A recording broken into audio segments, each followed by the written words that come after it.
¿No? Bueno, Saulo de Tarso, ¿no? ¿Alguien que me pueda decir quién fue Saulo de Tarso?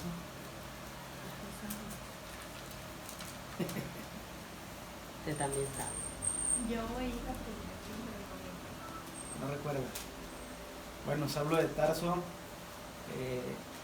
perseguía a los cristianos porque él creía que Jesús era un traidor. Él creía que Jesús había cambiado la religión y iba a afectar eso a lo que él creía, a lo que él pensaba. De hecho, él pensaba, como le habían enseñado, que Jesús, no sé si sepan en la actualidad, los judíos creen que los discípulos sacaron el cuerpo de Jesús y que le pagaron a los soldados romanos para que lo pudieran sacar, bueno, ellos, los discípulos, los apóstoles, y así poder decir que él había resucitado. Es algo que creen en los judíos en la actualidad, porque así se les dijo. De hecho, las escrituras lo dicen, que a los romanos se les pagaron para que ellos dijeran que los apóstoles habían sacado su cuerpo. Bueno, vamos a ver. Después de Saulo de Tarso, su nombre fue cambiado a Pablo, que es el apóstol Pablo. Hoy en día hay muchos apóstoles hay personas, que se hacen llamar apóstoles. Pero para ser un apóstol de Jesucristo hay 2 requisitos. Número 1, ¿cuál es? ¿No? El primer requisito es que tienes que tener un encuentro físico, personal, con el Señor Jesucristo. Tienes que verlo. Y el segundo requisito es que Él te llame a ser su apóstol. Esos son los 2 requisitos. Si tú no lo has visto físicamente, no has tenido un encuentro con Él, y si Él no te ha llamado, entonces no puedes ser apóstol. Todos esos que se dicen llamar apóstoles son usurpadores, no son apóstoles, porque no han tenido un encuentro con Jesús y porque Jesucristo no los ha llamado. Vamos a ver un poquito la vida de Saulo de Tarso, del apóstol Pablo. Vamos a ver quién era y después cómo Dios cambió su vida. Vamos a Hechos 8:1. Ahí se nos habla de que fue un participante indirecto en un asesinato. Hechos capítulo 8, versículo 1.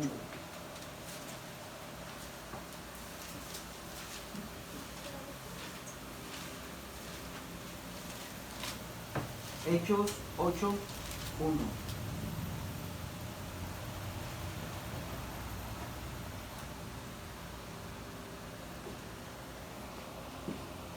Hechos capítulo 8, versículo 1.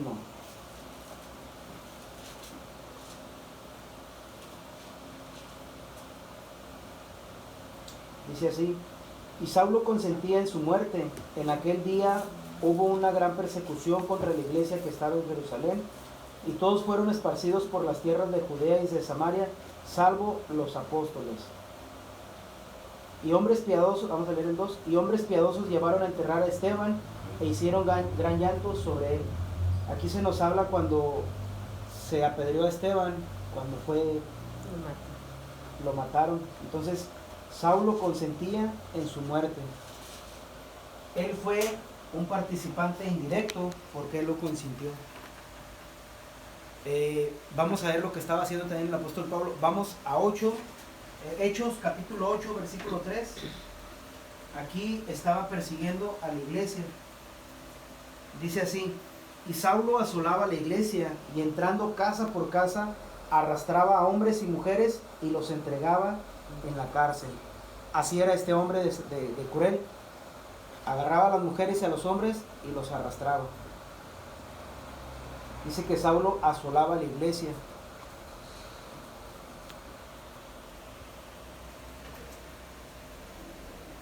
Dice, es lo que se necesita actualmente. Tal vez nos hace falta algo de persecución para que tengamos avivamiento. En aquel tiempo la iglesia estaba centrada en ellos nada más. Era su círculo, su élite nada más. Tuvo que haber una persecución para que el evangelio fuera esparcido por todo el mundo. Todos necesitamos un avivamiento. Necesitamos ser avivados para que el Evangelio llegue a las demás personas. ¿Usted cree que necesita ser avivado mediante persecución? ¿No? ¿O sí? ¿No? De alguna manera se tiene que hacer el mandato, ir y predicar el Evangelio por todo el mundo.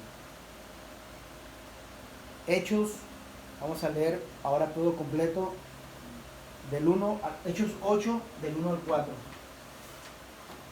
Dice así: y Saulo consentía en su muerte. En aquel día hubo una gran persecución contra la iglesia que estaba en Jerusalén, y todos fueron esparcidos por las tierras de Judea y de Samaria, salvo los apóstoles. Y hombres piadosos llevaron a enterrar a Esteban e hicieron gran llanto sobre él. Y Saulo asolaba la iglesia, y entrando casa por casa, arrastraba a hombres y a mujeres y los entregaba en la cárcel. Pero los que fueron esparcidos iban por todas partes anunciando el Evangelio. En aquel tiempo tuvo que llegar esa persecución para que ellos fueran a predicar el Evangelio. Sabemos que a Saulo le dieron orden de cacería para buscar a los cristianos y encarcelarlos. Vamos a ver Hechos 9, 1 y 2. Hechos 9, 1 y 2. Dice así: Saulo, respirando aún amenazas y muerte contra los discípulos del Señor, vino al sumo sacerdote y le pidió cartas para las sinagogas de Damasco, a fin de que si hallase algunos hombres o mujeres de este camino, los trajese presos a Jerusalén. Aquí vemos que él pedía cartas para poder encarcelarlos, pues digámoslo, legítima, ¿cómo se le llama? Que sea algo legítimo. Legalmente.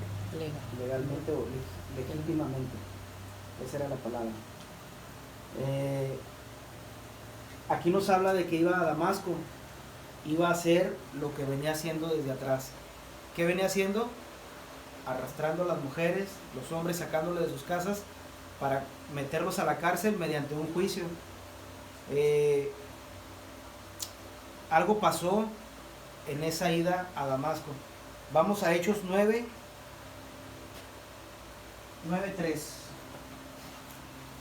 Dice así: mas yendo por el camino, aconteció que al llegar cerca de Damasco, repentinamente le rodeó un resplandor de luz del cielo. ¿Quién era ese resplandor de luz? ¿No saben? Jesucristo. Dice la Biblia que le salió al encuentro. Y aquí es donde Jesús le dice: ¿por qué me persigues? Él no creía que estaba persiguiendo a Dios mismo, que es Jesucristo. Él creía que estaba haciendo lo bueno que le habían enseñado. De hecho, miren, le voy a hablar un poquito de la Santa Inquisición. ¿Han escuchado hablar de eso? La Santa Inquisición. La Santa Inquisición fue una persecución de la Iglesia Católica hacia los cristianos, específicamente a los bautistas. Dice un predicador, el hermano Guillermo Wall, dice que no era por odio a nosotros, a los cristianos, era por retener la verdad. Realmente era eso. Mire, fueron alrededor de entre 50 y 70 millones de personas que la Iglesia Católica mató en la Santa Inquisición. Y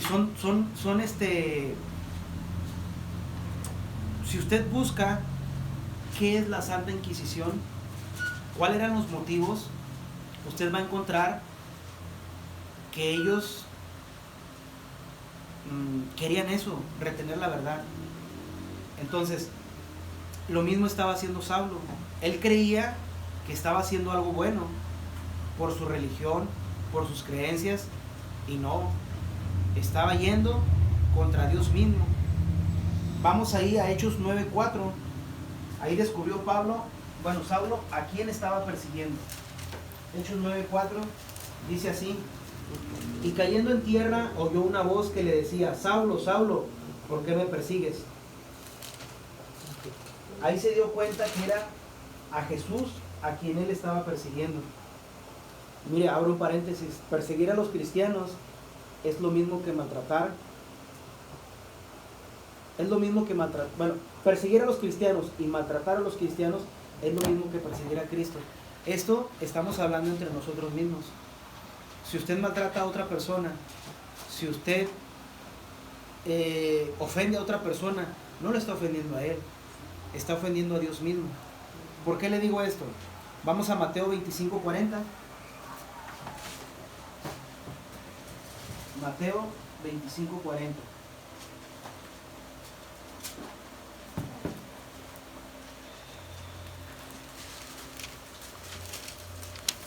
Mateo 25:40.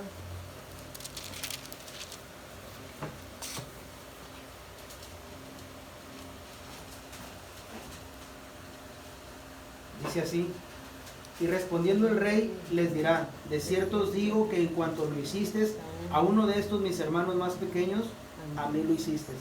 Entonces, todo lo que hagamos, ya sea bueno o sea malo, es directamente a Dios. Dice la Biblia en otro versículo que el que da al pobre, a Jehová presta. Dios no pasa nada por alto, sea algo bueno, sea algo malo. Dios todo lo tiene sabido. Imagínense si Cristo estuviera físicamente hoy aquí con nosotros. ¿Usted lo dejaría que se sentara a un lado suyo? ¿Usted se enojaría si esta predicación durara mucho? Si Él estuviera aquí físicamente, ¿se enojaría usted si la predicación durara mucho? ¿O estaría con sus caras de que, ay, ya me quiero acabar, ya quiero que se acabe, ya? ¿Verdad? Si escuchara un chisme del Señor Jesucristo, ¿lo diría otra persona? No. Es lo mismo que debemos hacer. Mire, esta predicación me pegó a mí como no tiene una idea. No porque yo practique todo esto, pero hay cosas que a veces uno hace, como dice el chavo, sin querer queriendo. Y ya cuando ya lo hacemos, híjole, pues sí nos arrepentimos, pero no somos o no nos comemos el orgullo de decir, discúlpame. Sabemos que estamos mal, pero hasta ahí lo dejamos. Y decimos, ya no lo vuelvo a hacer. Pero a veces lo volvemos a hacer, lo volvemos a cometer. Si nos hacemos mal entre nosotros, Dios dice que se lo estamos haciendo a Él. Entonces, debemos de tener cuidado en cómo nos tratamos nosotros. Mire, dice la Biblia que la comunión entre nosotros es algo muy lindo. Si usted necesita algo, por decirlo a la hermana Ruth, que diga, ¿sabes qué? Tengo ganas de una empanada, pero no tengo dinero. Voy con la hermana Belia que me dé una. ¿Usted cree que la hermana Belia no le va a dar? Ya me las ha dado un montón. ¿Ya? ¿Usted cree que no? Claro que sí. Así debemos de ser. Debemos de tener esa confianza de que si no tenemos y si conocemos a alguien, que esa persona se sienta con toda la confianza de venir y decir, ¿sabes qué? La estoy pasando mal. Porque mire, le voy a decir algo, la vida da muchas vueltas. Eso está comprobado como no tiene una idea. Ahorita podemos tener, pero mañana podríamos necesitar de alguien. Sí, aunque usted diga, mira, tengo un trabajo bien, tengo mi casa bien, no crea que toda la vida va a ser siempre así. Créame que va a haber un día en que usted va a necesitar. Y esa ayuda se la va a brindar quien menos se le espera a usted. Entonces, debemos de tener cuidado. No por eso debemos de tener cuidado en cómo tratamos a los demás, sino porque si hacemos algo, se lo estamos haciendo a Dios directamente. Entonces, hay que tener cuidado entre nosotros mismos. Es algo bonito tener comunión entre nosotros.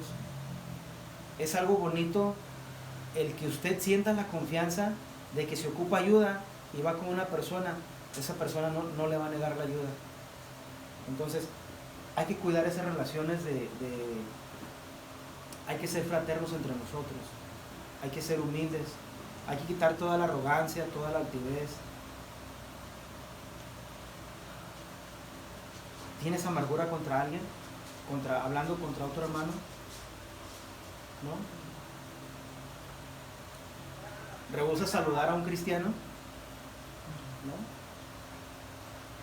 Hay que tener cuidado con eso. Vamos a Efesios capítulo 4. Efesios 4. Está Hechos, Romanos, Corintios, Gálatas, Efesios. Efesios 4, versículo 31 y 32.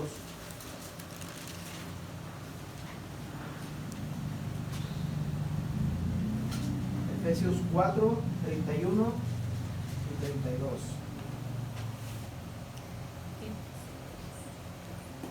Dice así: quítense de vosotros toda amargura, enojo, ira, gritería y maledicencia y toda malicia. Antes sed benignos unos con otros, misericordiosos, perdonándoos unos a otros, como Dios también os perdonó a vosotros en Cristo. Ya ve, hermano, ahí me está hablando a mí. Para todos, para todos tiene, hermana. Mire, dice la Biblia, quítense de vosotros toda amargura, enojo, gritería, maledicencia y toda malicia. Subráyelo. Hay que quitar todo eso y hay que poner cosas buenas. Hay que ser benignos unos con otros.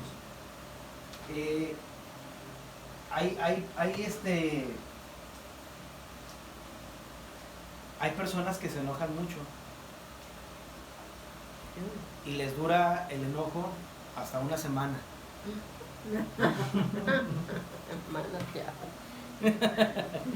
Hay personas que se enojan y se enojan en serio. Mire, yo le voy a ser bien sincero. Dice mi esposa que yo soy enojón. No parece. Bueno, pero ahí le va. Yo no puedo estar un día, es más, yo no puedo estar mucho tiempo enojado. Yo me siento mal. No me gusta a mí estar enojado. A lo mejor en el día me puedo enojar 5,000 veces en un día, pero no me gusta estar enojado, dormirme enojado y levantarme enojado. Créame que hasta mi trabajo ando mal, no ando bien. Y yo trato a veces digo, bueno, ella ocupa su espacio para, si salió el sol o no salió el sol y se enojó, ella ocupa su espacio para contentarse o qué sé yo. Pero mire, le voy a decir algo, ¿sabe cómo se contenta ella? Si yo le digo, vamos a Soriana, vamos a City. ¿Quién no? Así se contenta. Pues dígale todos los días. Pues, En cuanto, ¿no? no, porque si no tengo cómo llevarla, después se va a Como enojar. la lleva a pasear y ya.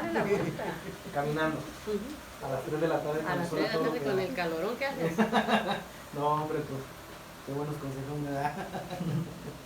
Bueno, mire, hay que tomar todo eso y aplicarlo a nosotros. Créame que es difícil no enojarse. Bueno, yo no tengo el hábito de maldecir, ni decir groserías, ni nada de eso, pero usted puede decir, mire, ahí le va otra cosa que aprendí del hermano Guillermo. Dice él, usted puede decir una palabra grosera, pero si lo dice en buen tono, la otra persona ni se ofende. Pero haga la inversa, usted dígale algo, una palabra buena, pero dígasela en mal tono y ofende. En sí las cosas o las palabras no son qué es lo que dice, sino cómo lo dice. Hay que tener cuidado en cómo decimos las cosas. Saulo preguntó, ¿quién eres, Señor? Ahí él reconoció que él estaba, esa luz resplandeciente era el Señor Jesucristo. Era todo lo contrario que él se le había dicho y estaba pensando. Vamos a Tito 1, 3 y 4. Vamos a ver quién era esa luz resplandeciente.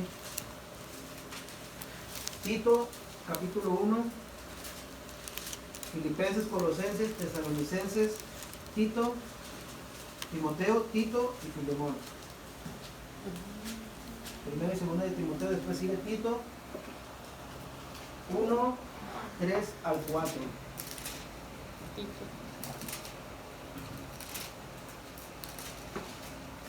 Vamos a leer 3 citas ahí, todas van a ser de Tito.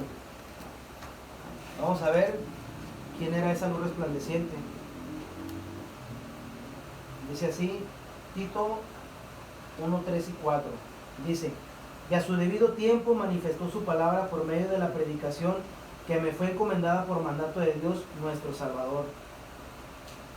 A Tito, verdadero hijo en la comunión, fe, gracia, misericordia y paz de Dios Padre y del Señor Jesucristo, nuestro Salvador. Ahí está hablando de Dios. Vamos a Tito 2:13, dice así: aguardando la esperanza bienaventurada y la manifestación gloriosa de nuestro gran Dios y Salvador Jesucristo. Vamos a Tito 3:6. Dice: el cual derramó en nosotros abundantemente por Jesucristo, nuestro Salvador. Mire, en esos 3 versículos habla de Dios, habla de Jesucristo, nuestro Salvador. En los 3 versículos se menciona, en el último versículo se menciona nada más, dice: el cual derramó en nosotros abundantemente por Jesucristo, nuestro Salvador. Sabemos que Dios Padre, Dios Hijo y Dios Espíritu Santo es una sola persona. Todos son una sola persona. En estos versículos aprendemos que Cristo es Dios, también que es Salvador. Vamos a Mateo 1:21. Mateo 1:21. Mateo 1:21. Vamos a ver el Salvador. Mateo 1:21 dice así: y dará a luz un hijo y llamará su nombre Jesús, porque él salvará a su pueblo de sus pecados. Romanos 6:23. Romanos 6:23. Es un versículo muy conocido, porque la paga del pecado es muerte, mas la dádiva de Dios es vida eterna. ¿En quién? En Cristo Jesús, Señor nuestro. Él es nuestro Salvador. Y Romanos 5:8 también nos lo dice. Vamos a Romanos 5:8.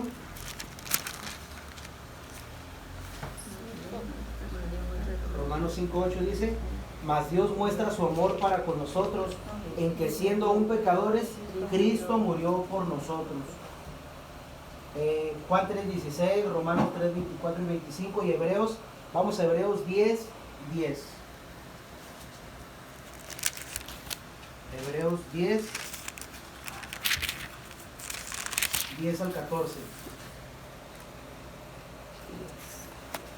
A mí en lo personal este libro se me hace muy, muy bonito. Hebreos 10. ¿Alguien sabe quién escribió el libro de Hebreos? Hermana Belén, ¿no saben? No, ¿No? ese es un... no se sabe, ¿verdad? No es...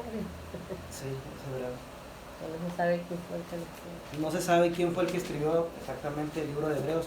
Se dice o se cree que fue el apóstol Pablo, pero no se sabe a ciencia cierta quién es. Hebreos 10 al 14, dice así: en esa voluntad somos santificados mediante la ofrenda del cuerpo de Jesucristo, hecha una vez para siempre. Y ciertamente todo sacerdote está día tras día ministrando y ofreciendo muchas veces los mismos sacrificios que nunca pueden quitar los pecados. Pero Cristo, habiendo ofrecido una vez para siempre un solo sacrificio por los pecados, se ha sentado a la diestra de Dios. De ahí en adelante esperando hasta que sus enemigos sean puestos por estrados de sus pies, porque por una sola ofrenda hizo perfectos para siempre a los santificados. Mire, se ocupó nada más un sacrificio. Anteriormente, si usted cometía pecados, usted tenía que sacrificar un animal, un cordero, para que los pecados le fueran perdonados. ¿Cómo sabía usted que Dios le había perdonado?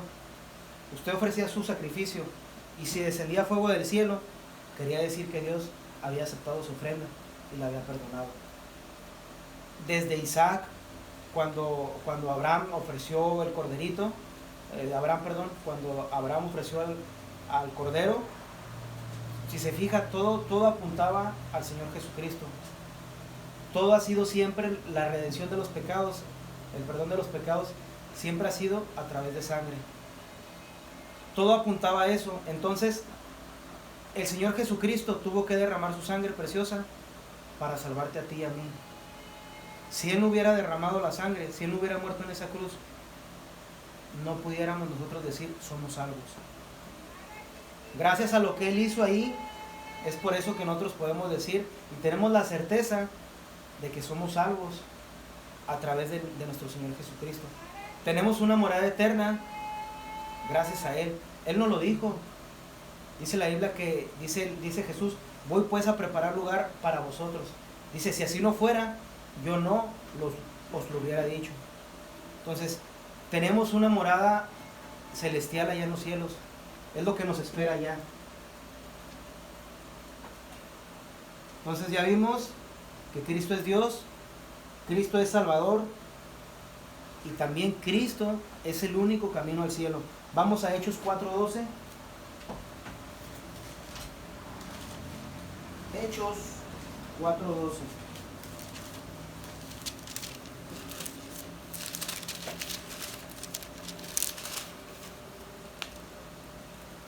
Dice así, Hechos 4:12, y en ningún otro hay salvación, porque no hay otro nombre bajo el cielo dado a los hombres en que podamos ser salvos.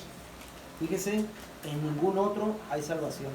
Así que no se crea usted si le dicen, oye, mira, si haces esto, tienes ganado el cielo. Dice la Biblia que en ningún otro hay salvación. Solamente es a través de Jesucristo. Él es el único camino al cielo. Entonces, Cristo es Dios, es Salvador, Cristo es el único camino al cielo y Cristo es el Padre de todos nosotros. ¿Sí? Ahora vamos a ver coces contra el aguijón. Cuando Jesús le dijo a Pablo en ese encuentro, ahí se usa esa frase: dura cosa te es dar coces contra el aguijón. Hasta ayer yo entendí esa frase, esa palabra. Nunca la había investigado. ¿Qué significará dar coces contra el aguijón? ¿Alguien sabe?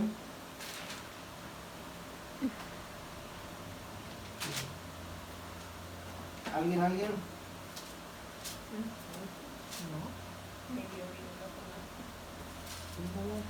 No la había leído.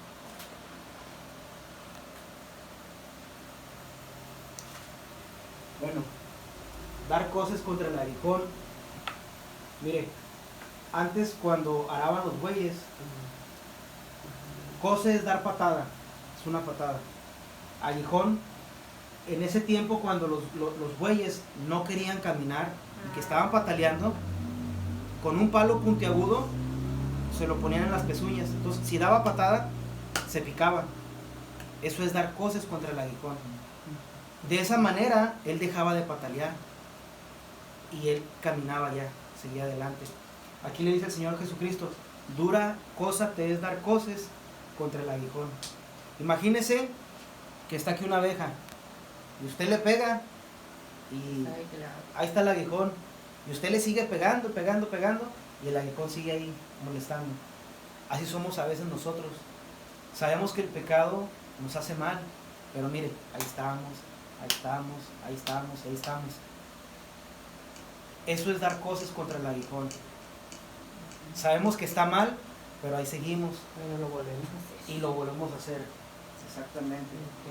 Mire, dicen que si un caballo pasa por un camino y se cae, dice que el caballo nada más se cae una vez, 2 veces no. El ser humano es el que se cae. Yo no estoy hablando de la cama, estoy hablando de lo mismo que tropezamos con la misma piedra. Así es. Así lo dice la hermana Alicia Villarreal, ¿verdad? No se crea. De tropezar, suelta. Bueno, eso es dar cosas contra el aguijón. ¿Qué cosas usó Dios contra Pablo, contra Saulo de Tarso? El testimonio de Esteban fue lo que usó primero. Vamos a Hechos 7:58. Ya vamos a terminar, Hechos 7:58. 7:58 dice así: y echándole fuera de la ciudad. Hechos 7:58 al 60.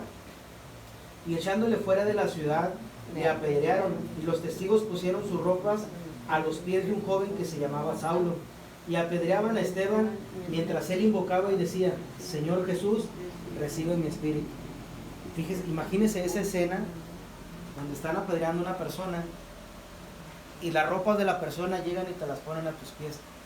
Y esa persona solo decía: Señor Jesús, recibe mi espíritu. Perdona. Exacto. Entonces, esa fue una de las cosas que usó,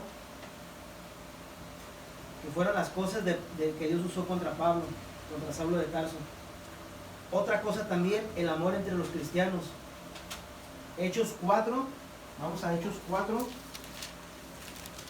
Hechos 4, 34 al 37.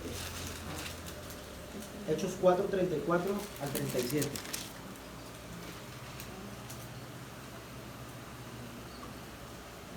Dice así. Hechos 4, 34 al 37. Así que no había entre ellos ningún necesitado, porque todos los que poseían heredades o casas las vendían y traían el precio de lo vendido, y lo ponían a los pies de los apóstoles, y se repartía cada uno según su necesidad. Entonces José, a quien los apóstoles pusieron por sobrenombre Bernabé, que traducido es hijo de consolación, levita natural de Chipre, como tenía una heredad, la vendió y trajo el precio y lo puso a los pies de los apóstoles. Fíjese esa unión entre los hermanos. Imagínese que la hermana viene y diga: voy a vender mi carro y le voy a dar de 5,000 pesos a cada quien. No, No alcanza, ¿verdad? porque no lo vendo, no van a alcanzar todo. Sí, ¿verdad? Fíjese, los hermanos vendían sus heredades y las traían a los apóstoles, y los apóstoles repartían equitativamente, bueno, a los más necesitados, ¿verdad? Pero imagínese desprenderse de algo así, es algo difícil. Mire, en los tiempos de antes, mucho antes, cada 7 años se perdonaban las deudas. ¿Sabe usted eso? Si usted le debía algo a alguien, llegaba el año séptimo y esa deuda quedaba perdonada. Pero si ya sabían ellos que iba a llegar el año séptimo donde esa deuda se iba a perdonar, y si una persona le pedía dinero a usted y usted le decía: no le presto porque ya viene el año séptimo y si no me paga, esa deuda va a ser perdonada. Dice la Biblia que usted estaba haciendo mal, porque usted tenía y lo estaba reteniendo. Era pecado ante los ojos de Dios. Eso aplica hoy mismo. No porque ya no estén esas leyes, quiere decir que ya no debemos de hacerlo. Mire, si usted tiene la posibilidad de ayudar a alguien y no lo hace, está haciendo algo malo. Entonces, y no estoy hablando de dinero solamente, ¿eh? Estoy hablando desde una visita, desde, no sé, hay tantas cosas que usted puede hacer. No sé por qué la mente siempre se va al dinero, al dinero, al dinero. Pero muchas de las veces no es eso. No sé si le ha pasado donde va con alguien y esa persona siente el aprecio con lo que va. Y no necesita llevarle un taco o llevarle algo. Simplemente en decir: ¿cómo estás? No, pues estoy bien, gracias por venir o esto. Cuenta mucho para esa persona.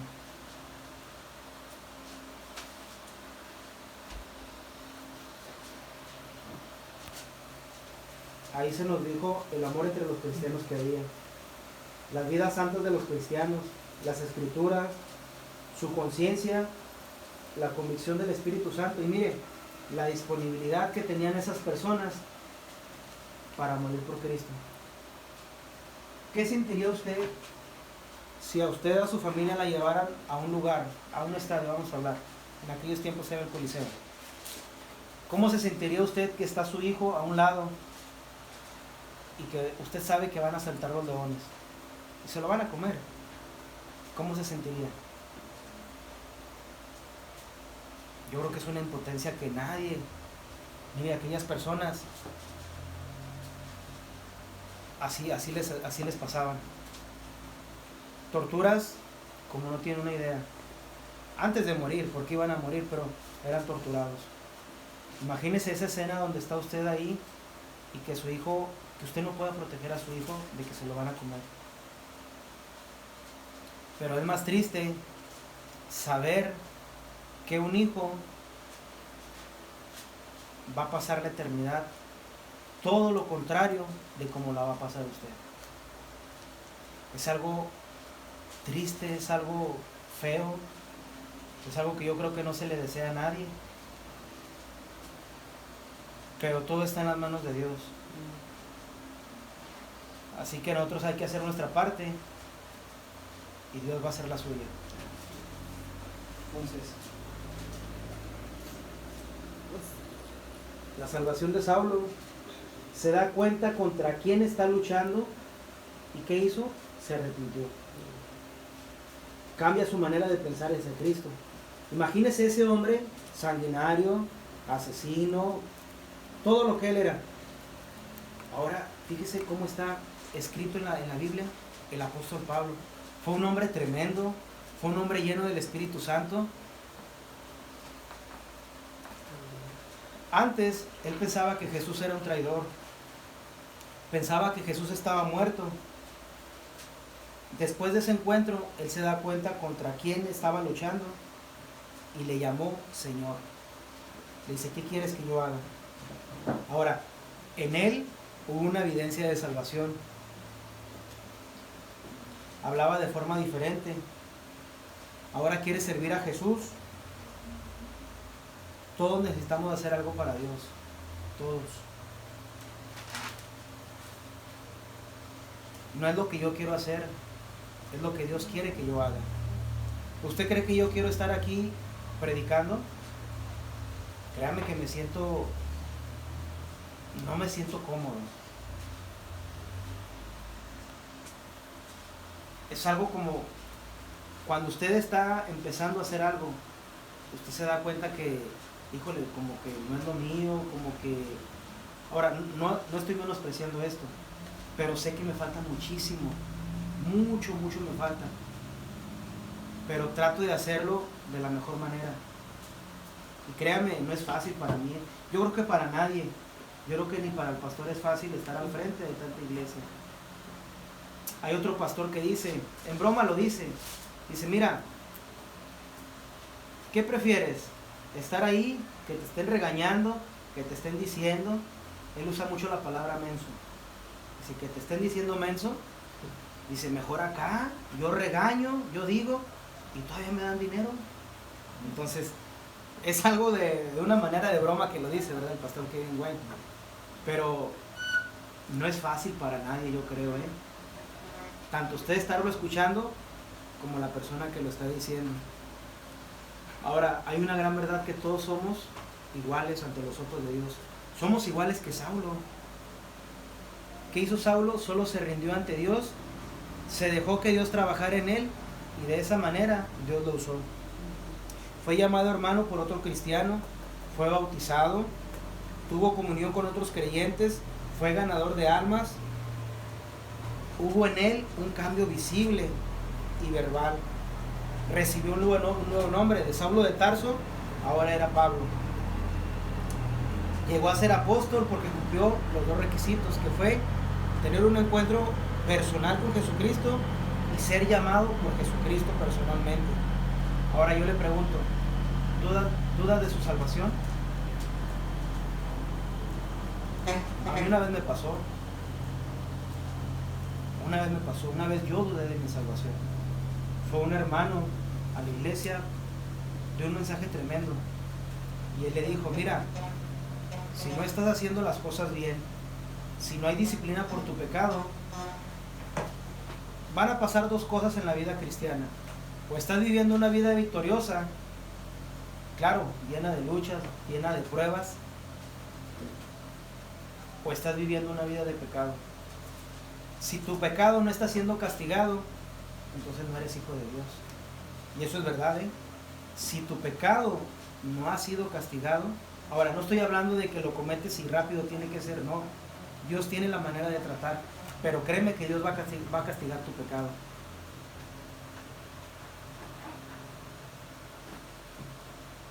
Vamos a Hebreos 12:5. Hebreos 12:5.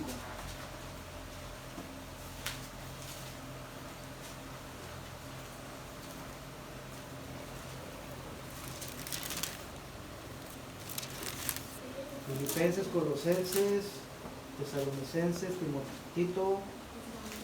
Timoteo, Tito, Filemón y Hebreos. Hebreos 12:5. Hebreos 12:5 al 8.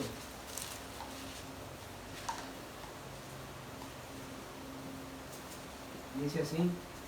Hebreos 12:5 al 8. Y habéis ya olvidado la exhortación que como a hijos se os dirige diciendo: Hijo mío, no menosprecies la disciplina del Señor, ni desmayes cuando eres reprendido por Él, porque el Señor al que ama disciplina y azota a todo el que recibe por hijo. Si soportáis la disciplina, Dios os trata como a hijos, porque ¿qué hijo es aquel a quien el Padre no disciplina? Pero si se os deja sin disciplina, de la cual todos han sido participantes, entonces sois bastardos y no hijos. Miren, si Dios no castiga tu pecado, eres bastardo y no hijo. Entonces, hay que estar bien seguros de nuestra salvación. Tienes que estar 100% completo seguro de tu salvación. Sabemos, si eres salvo, no puedes ser la misma persona que eras antes de tu salvación. Es imposible que lo seas. Si no eres salvo, puedes ser salvo hoy mismo. A muchas personas les toma mucho tiempo cambiar. A otras personas es cuestión de horas. Mire, le voy a platicar un poquito de mí. Cuando yo tenía 8 años, mis papás se divorciaron, se separaron. Mi abuela, nos quedamos nosotros con mi abuela. Y mi abuela, pues ella siempre me metía miedo, me decía que mi padrastro con el que se juntó mi mamá, la otra persona, que me iba a pegar, que me iba a maltratar. Para esto, atrás de mi casa, vivía una señora y se juntó con otra persona. Y el padrastro pues sí era malo, sí les pegaba y así. Y pues yo decía, me va a pasar lo mismo. A mis 8 años de rebeldía, yo fumaba. No he probado drogas, no he probado alcohol, pero cigarros sí. Que era lo que hacían los demás con los que yo me juntaba. Fumaba. Era lo que yo hacía. 8 años tenía. Cuando no tenía yo dinero para cigarros, agarraba una hoja de papel y eso era lo que fumaba. Iba a la tienda y le decía que mi abuelo quería unos cigarros. Me lo fumaba sin filtro. Fíjate, o sea, 8 años tenía yo. Y yo muchas cosas de esas hice porque yo quería sentir mi molestia hacia mi mamá. Yo sabía que mi papá no era la mejor persona porque la lastimaba físicamente. Yo lo llegué a ver en una ocasión, cómo le pegó con un cable. Y fue algo muy triste para mí, muy traumante.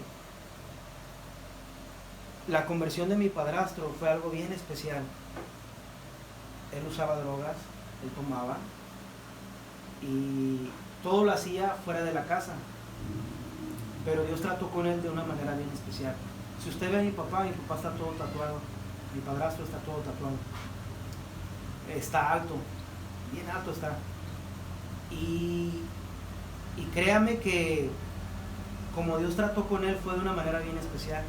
Mi hermana tenía 3 años y mi hermana, ella decía que miraba un payaso, y que el payaso, pero se levantaba, estaba dormida y se levantaba y señalaba y lloraba. Y mire, mi hermana, la mayor, le dijo a mi papá: Dios tiene el poder para curártela, para dejártela loca o para llevársela. Tú eliges. Imagínese, o sea, después de llevar una vida llena de pecado, de una vida, no sé qué tantas cosas haría él. En una ocasión le pegó a una señora, andaba tomado, dice que le pegó a un hijo, salió una señora y le pegó a la señora, salió el señor con una pistola y él trae una bala en una nalga, y fue algo muy, muy, muy triste.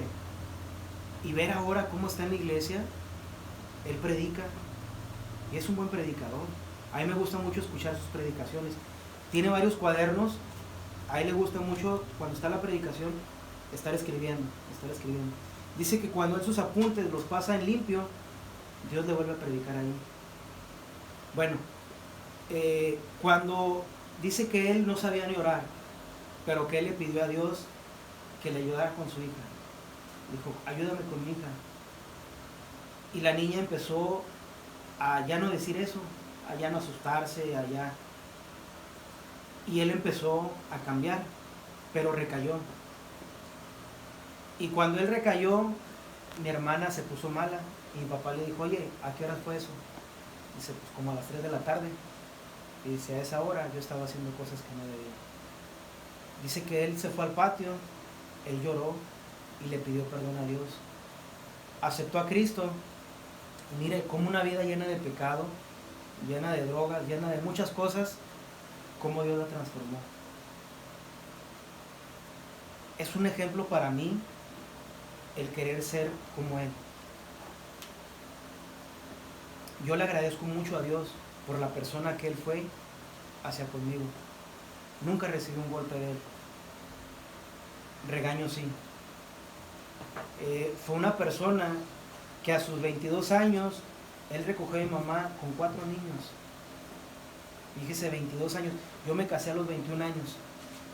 Y imagínese tomar una responsabilidad, 22 años, y agarrar a una mujer con 4 hijos. Está difícil, no cualquiera lo hace. Después de esos 4 hijos, tuvo 5 con mi mamá. Y después de criar esos 5, agarró otros 4 de una tía que falleció y de otra tía que se fue a Estados Unidos.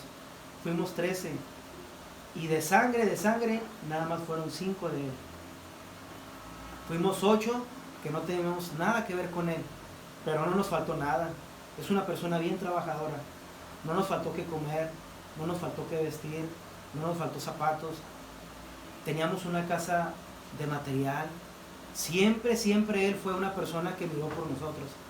Y yo nunca vi una diferencia entre mis demás hermanos y entre él. Es más, le voy a ser sincero, yo me siento el consentido ahí en la casa.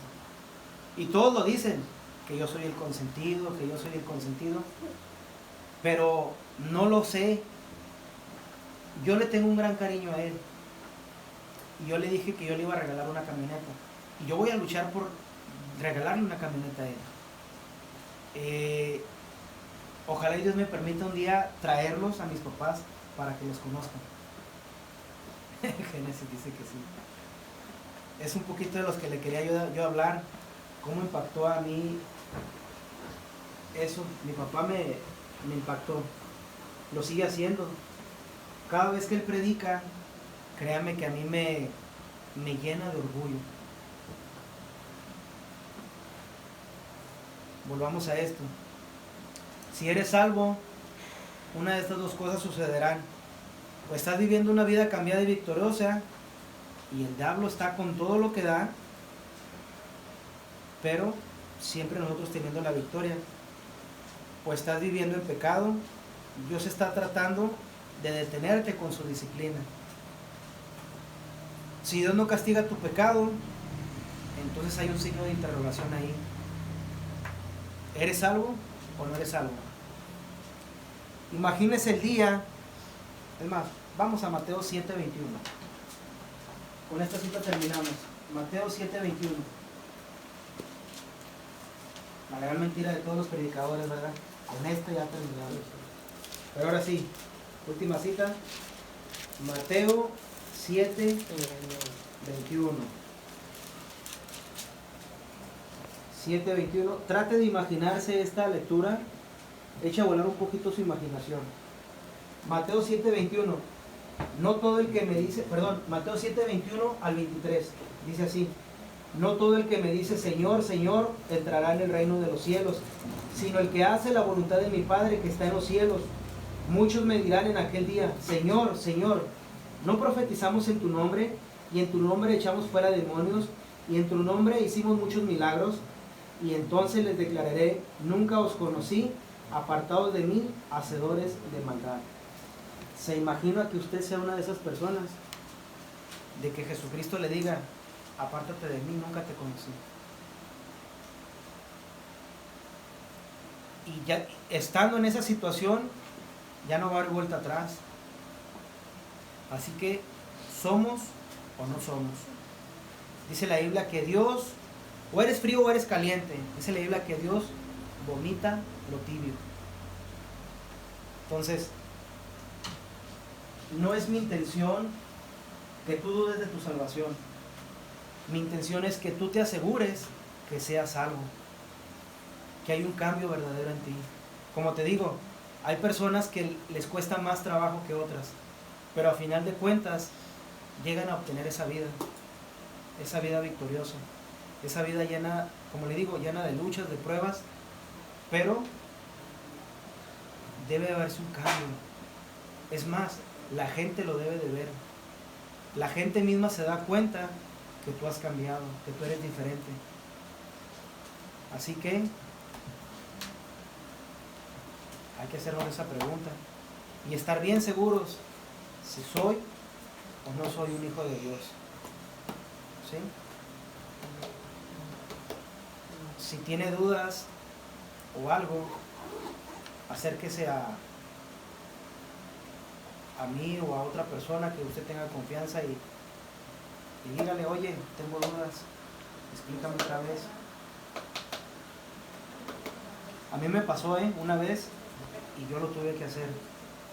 Yo tuve que asegurarme de mi salvación, porque no sabemos si mañana vamos a estar, si el próximo domingo, si cuando se abra la iglesia. Pues hay que asegurarnos, ¿sí? Juan, ¿nos despides en oración, por favor?